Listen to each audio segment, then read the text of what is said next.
Okay, ka-coffee, magandang araw po sa inyo. Luzon, Visayas at Mindanao, yan, kumusta po kayo? Narinig nyo na yon? May nagmamakaawang butanding. Hoy, sorry, napapasama tayo dito kay Roque. Napakasama kasi ng ugali eh.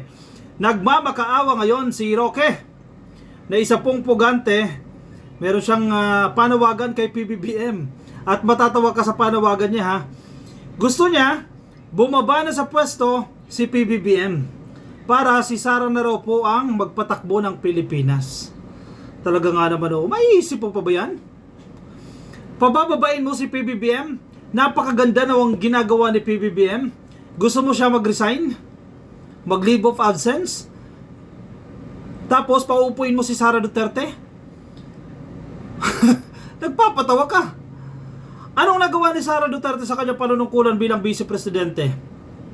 Para maging qualified siya, umupo dyan sa pwesto, para malagpasan niya ang kakayahan ni PBBM. Anong nagawa niya? Sige, isa-isa nyo dyan.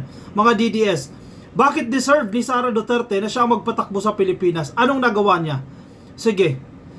Kung may maganda siyang nagawa, o sige, mag-take over siya kay PBBM. Kung bababa si PBBM. Ano yun? Nasa kutsyon ka na, bababa ka pa. Magbabanig ka pa.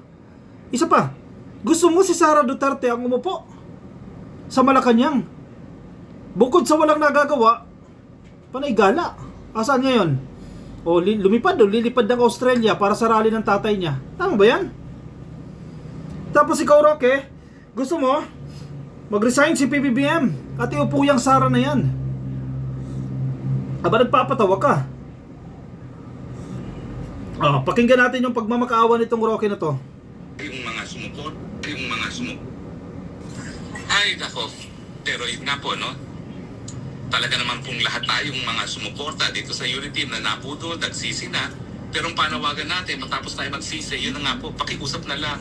Naku, Marcos Jr., kung meron ka pang kaunting pagmamahal na natitira para sa ating bayan, ibigay mo na panandalian. Sige na, mag-leave of absence ka na, ibigay mo na kay Inday Sara muna habang nagpuputukan dito sa gitnang silangan. Nang sa ganun, someone is in charge.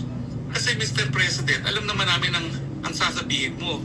Kung ordinaryong bagyo lang, ang dami-daming bagyong dumadaan sa Pilipinas, ang iyong nasasabi is, what do we do now? Lalo na ngayon dito sa diluvyong parating sa atin na talagang all-out war sa gitnang silangan. Well, anyway, kayo ba ho ay... Nagpapatawa si Roque oh. Number 1, lahat daw tayo na sumuporta sa kanya nagsisisi. Excuse me, wag mo kasama dyan, hindi ako nagsisisi. Excuse me, excuse us pala, wag mo kami isama, marami kami dyan, ang pamilya namin, ang mga kasamahan ko, mga content creator, na mga Marcos supporters, hindi nagsisisi. Wag mo kaming idamay, kayo lang yan, ilang kayo dyan, 100 kayo? Diyan sa Dahig, yung grupo niyo ni Maharlika, kayo lang yan, di kayo abot ng 1,000,000 na nagsisisi. O ngayon, nagkamali kayo, nagsisisi kayo, tapos idadamay nyo kami. Baba na raw si PBBM, mag-leave of absence na. At ang masaklap, si Sara ang iuupo mo dyan. Ang kapal naman ang mukha mo. Diba? Harapin mo yung kaso mo dito sa Pilipinas. Pero yun nga po, no? Kapal eh. Talaga naman pong lahat tayong mga sumuporta dito sa Unity na yung word niya, lahat tayo na sumuporta sa Unity Team. Sinungaling ka? Paano naging lahat tayo? Lahat tayo na sumuporta sa Unity Team nagsisisi. Huwag mo na kaming idamay dyan. Puto, nagsisi na. Pero ang panawagan natin, matapos tayo magsisi, yun na nga po, pakiusap na lang. Naku, Marcos Jr., kung meron ka pang kaunting pagmamahal na natitira para sa ating bayan, ibigay mo na. Kaya hindi aalis dyan si PBBM dahil mahal niya itong Pilipinas. Mahal niya yung bayan. Kasi kung iiwanan niya ang Pilipinas, actually, sakripisyo yung ginagawa niya. Kung iiwanan niya ang Pilipinas, sino hahawak? Si Sara Duterte. Diyos mio, Marimar. Wala tayong patutunguhan, walang direksyon kay Sara Duterte. Ano, babalik yung AJK? O tukangin yung mga suspect? Kaya mahal ni PBBM ang Pilipinas, ayaw niyang bitawan yung kanyang pwesto. Ayaw niyang ibigay dyan kay Sara Duterte dahil maganda at alam niya, maganda ang plano para sa Pilipinas. Tapos gusto mo ibigay. Wow. Ibigay kay Sara Duterte yung posisyon na yun. Ano, ganun kadali na lang? Babastusin mo na yung desisyon ng 31 million Filipinos na binoto siya sa pamamagitan po ng halalan. Tapos gusto mo siya bumaba dahil pinapalabas mo na hindi kaya ni PBBM? Excuse me, tingnan mo, napakaraming accomplishments. Ang gaganda ng accomplishments. Recently lang, yung pinost ko kanina, yung pamasahe ng mga estudyante sa MRT at LRT, magkano na lang? 50%. Discounted. Kalahati na lang po ang babayaran. Kung nagbabayad ka ng 30, 15 na lang ang babayaran mo sa MRT at LRT. Oh, kaya ba ni Sara yan? Hindi nagawa nga ng tatay, na mas magaling yung tatay sa anak. Hindi nagawa ni Duterte yan, tapos i-expect nyo kaya ni Sara gawin yan? Yung 20 pesos per kilo na bigas, hindi nga nagawa ni Digong yan, tapos i-expect nyo kay Sara Duterte kaya niyang gawin yan? Ha? Tapos gusto mo agawin ang pwesto kay PBBM?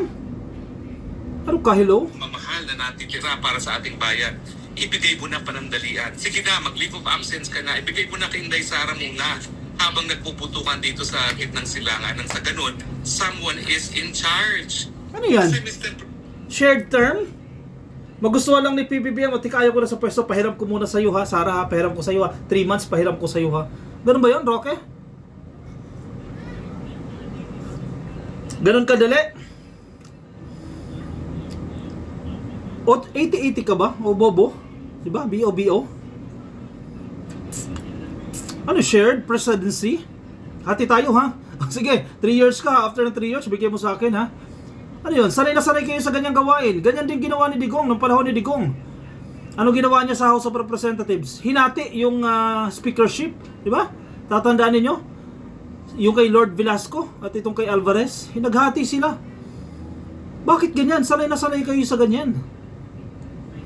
Tapos ngayon si Sara gusto makihati sa presidency. Maghintay kayo sa 2028. Tapos pinapalabas yung ngayon, hindi kaya ni PBBM at kaya ni Sara Duterte. Ganun ba yun? Dahil hindi kaya ng presidente, kaya ng vice-presidente, na wala namang napatunayan ni kahit na isa. Sinasabi nga namin sa podcast namin sa Salamat PBBM podcast mas maraming nagagawa si First Lady Liza Araneta Marcos kumpara kay Sara Duterte. Si FL wala sa posisyon. Sumusuporta siya sa asawa niya. Si Sara Duterte nakaposisyon. May budget. Anong ginagawa? Wala. Nga. Nang sa ganun, someone is in charge. Kasi Mr. President, alam naman namin ang sasabihin mo. Kung ordinaryong bagyo lang, ang dami-daming bagyong dumadaan sa Pilipinas, ang iyong nasasabi is, what do we do now? Lalo na ngayon dito sa diluvyong parating sa atin na talagang all-out war sa gitnang silangan. Ay, nako. Pero yun nga po, no? Talaga naman pong lahat tayong mga sumuporta dito sa Unity na napudol, nagsisi na. Pero ang panawagan natin, matapos tayo magsisi, yun na nga po, pakiusap na lang. Naku, Marcos Jr. Wag mo na kami idamay. Wag mo na kami idamay, Roque. Ito pa, fake news talaga tong si Roque. May nakita akong post niya Napakasinungaling nitong tao na ito. Paano kayo respeto? Tapos sabi mo, magtuturo daw siya ng isang university dyan sa Amsterdam. Paano kayo respeto ng mga estudyante? Isa kang pugante, isa kang sinungaling, isa kang fake news peddler. Paano kayo respeto? Pinost niya to. Hindi ko alam kung nakita niyo na tong art card na ito. Yung nandito, OFW's appeal, bring us home. Diyan sa gera sa Middle East. Diyan sa saan ba ito? Sa Iran at Israel, 'di ba? Sabi ng mga OFW, bring us home. Tapos ano sabi ni ina-highlight ni Harry Roque? Marcos Jr., no mandatory repatriation. Pero ang pinapalabas niya, walang repatriation. Bobo ka ba? Magkaiba yung mandatory repatriation at repatriation. Ang sinasabi ng presidente ni PBBM walang mandatory repatriation. Pero hindi niya sinasabi na walang repatriation.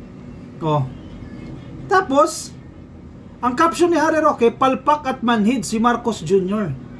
Pinapalabas nila na walang plano si PBBM para i-repatriate itong mga OFW. Hoy, excuse me. May plano. Ongoing. Wala nga lang mandatory. Kapag sinabi mo kasing mandatory, halimbawa ikaw OFW, nandiyan ka sa Iran o Israel, no choice ka kasi mandatory nga Required, kailangan kang i-repatriate. Pero, sa totoo sa reality, marami tayong OFW, ayaw nilang magpa-repatriate, ayaw nilang magpabalik sa Pilipinas dahil alam nilang safe sila sa lugar nila. So anong gusto mo? Gusto ni Roque i-implement ni PBBM yung mandatory repatriation? Mas marunong ka pa sa DFA? Mas marunong ka pa sa presidente, didiktahan mo ang presidente kung anong gagawin. Aba, may saltik ka na.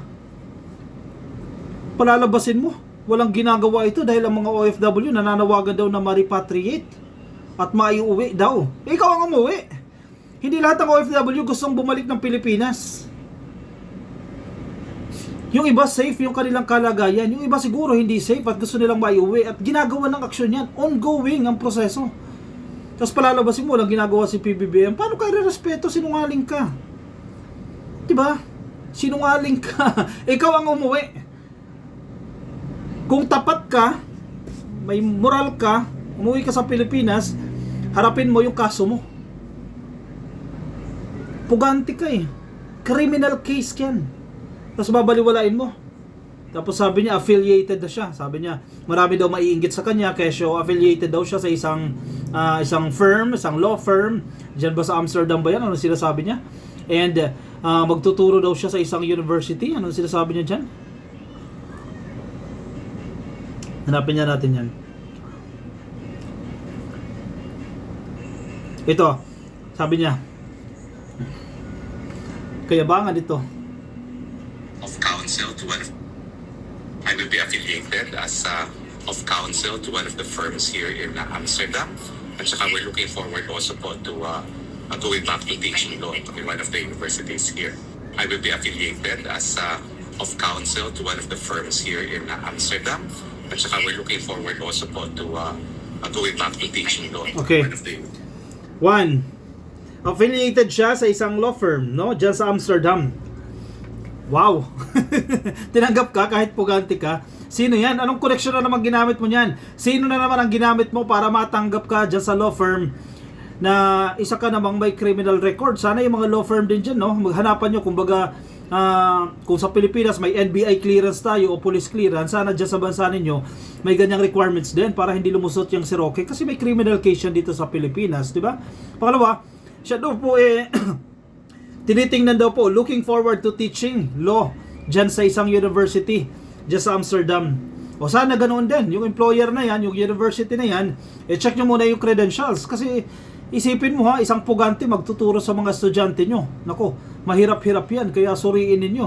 At isipin ninyo yung ugali ni Roque. Diba? Inalaw. Ano ba? Enabler yan ng Pogo. Baka yung Amsterdam maging pugad din yan ng Pogo. Ingat-ingat kayo dyan sa mga employer ni Roque. Dyan sa Europa. Madadaan kayo sa bla bla bla bla bla bla bla yan. Magaling yan mambola. O. Tapos eventually, kakausapin kung sino man yung mga leaders yan. O ito, papasukin na natin itong Pogo. Diba? O papasukin na natin dito yung sugal. O ito, maglalagay-lagay na naman yan. Oy, ingat-ingat ha. Matawag dyan, mahahaluan kayo ng virus dyan. Kung anong ginawa nila dito sa pagkakalat sa Pilipinas, ililipat nila yan dyan. Sana nga yung mga netizens, yung mga citizen dyan sa Amsterdam, dyan sa the Netherlands, and I know, marami ka coffee ang tutol sa pananatili ni Roque dyan. In fact, di ba, yung lumabas nga yung balita na declined yung kanyang application for asylum, concerned citizen, Filipino, no, yung roots niya, at dyan na nakabase sa the Netherlands, yung nag-report na na-decline itong application for asylum ni Roque. So sana ganyan ha, sana may efforts dyan sa Amsterdam o kung saan man yan, tutulan ninyo itong ginagawa ni Roque. Ipaalam ninyo sa gobyerno ng Amsterdam yung kalokohan dito sa Pilipinas kasi baka lang ha, hindi pa alam ng gobyerno dyan na ganyan yung kalokohan yan dito sa Pilipinas at anong ginawa niya sa Pogo para na FYI din sila para hindi kayo nabubudol na naman ng tao na yan. Tingnan mo, napakabastos. Walang respeto sa presidente ng Pilipinas. O sayawa-sayawan niya pa ng butod-butod, bangag-bangag-bangag. Tama ba naman yan? Diba, dati kang presidential spokesperson, wala kang respeto sa presidente ng Pilipinas. Oy, kakarmahin ka rin. O, sayaw now, iyak later. Naku, napakasama ng ugali na ito. Sumasama din tayo bahagya kasi nagre-respond tayo dito sa kalokohan na ito ni Roque. O, siya, sige. Ano mga komento po ang gusto nyong sabihin? Ilagay dyan sa comment section para mabasa po yan ng iba natin mga ka-coffee. Yung mga nasa Facebook, pasuyo na lang, di pa po kayo ata naka-like or naka-follow sa ating Facebook page. Dumarami na rin po tayo sa Facebook. Mag-80,000 na po tayo sa Facebook. Pasuyo na lang ka-coffee ha. Please follow or like sa Facebook. Yung mga nasa YouTube, pasuyo na lang din po. Subscribe na rin po kayo. Ganoon din po sa TikTok. I'll see you ka-coffee in my next video. Maraming salamat po sa mga sumama. Ingat po kayo ha. Nasaan man po kayong panig ng daigdig. Paalam po.